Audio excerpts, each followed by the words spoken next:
Greetings, my name is Christopher Bell, Certified Public Accountant. In this video, we're going to cover the last in, first out method of inventory costing. In the previous video, we did first in, first out, but there's different ways to cost inventory. Last in, first out assumes that the inventory that you bought most recently is the inventory that you're going to sell in first. The last inventory that you bought is the first to go out. This assumption is needed because businesses don't just buy all their inventory on one day. They buy it over multiple days for multiple different prices. And if you don't use some kind of costing method, you're going to have issues with your profit and loss. You're probably going to get it wrong, or it's going to be impossible to calculate. So in this scenario, just like before, there's Chris, me, and I am buying and selling Charizard Pokemon cards because that's what I want to do with my life. So we have a couple transactions here. On March 1st, I bought 10 cards total, 125 per card, for a total cost of $1,250.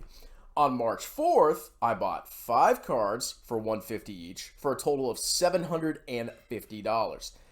And on March 9th, we went ahead and sold 12 of those cards. Now, we know the sales price in the problem, which we'll see in a second. We sold each card for $200. But we bought the cards for different prices. What's the cost of goods sold?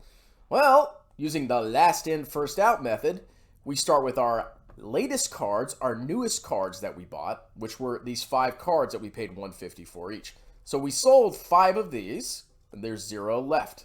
Now we sold a total of 12. How many more cards do we have to sell to properly record cost of goods sold? Well, you got 10 left here. We sold 7.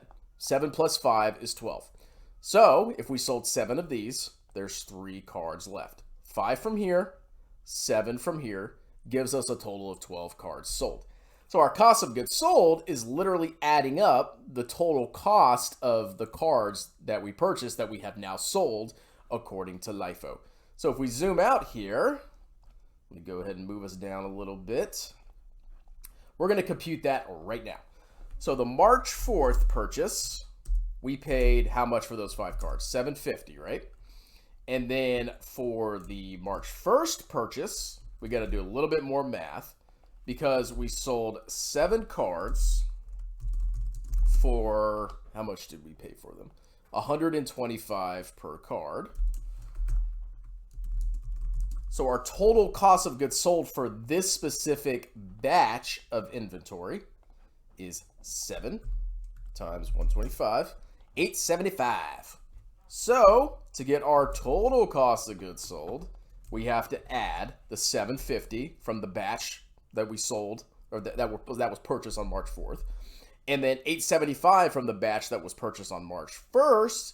And bada bing, bada boom, what do we get? We get $1,625 is our cost of goods sold. So we can go ahead and complete our journal entries. So we go over to our problem, and we have entries from the prior problem. We bought inventory, and then we went ahead and sold some cards. So we sold 12 Charizards for $200 each. That generates revenue of $2,400 and a cash inflow of $2,400. And then we also have to record our cost of goods sold. So what did we have for cost of goods sold? We had 1,625. So we debit inventory expense, that's basically what cost of goods sold is, for 1,625, and then we credit inventory because the inventory left our business. The 12 Pokemon cards, the Charizards, are gone. We gave it to the person that we sold it to. So that's the journal entry for the cost of goods sold and the sales transaction. Now the next question is, what is the ending inventory on March 31st, assuming no additional transactions? Well, we go back to our chart. We sold all but 3 of our cards. There's only 3 cards left. And those cards we paid $125 each for. So if we take 3 times 125, we get $375 is our ending inventory. It's as simple as that. So that's our answer there. Next question. What is the gross profit for the month of March? Gross profit is sales or revenue. It's the same thing. Minus cost of goods sold, aka cost of sales. Cost of sales. We can actually put that in there. Cost of sales equals your gross profit. Our revenue was $2,400. So we're going to copy that, move it down here. our cost of goods sold, which we calculated using LIFO, was 1625. So we move that down here. We put a minus sign to make it easy. And then we say, okay, what does this equal? Very simple math. Let's go ahead and pull up the calculator. 2400 minus 1625. 775 is our gross profit. And last but not least, the next and final question is, what is the gross profit margin? When you see margin, it's a percentage. And all you do is you take the gross profit, which we literally just calculated up here, divided by the sales or revenue amount, which we have right here. So we take 775 divided by 2400, and we get, once I actually make this nice and pretty, 775 divided by 2400 is 32.29%. And that is our answer. Does that all make sense? This stuff can be a little challenging when you first do it, but it's really good to understand the differences between the different types of inventory costing methods, because some businesses will use FIFO, some businesses will use LIFO. There's advantages to each. It really depends.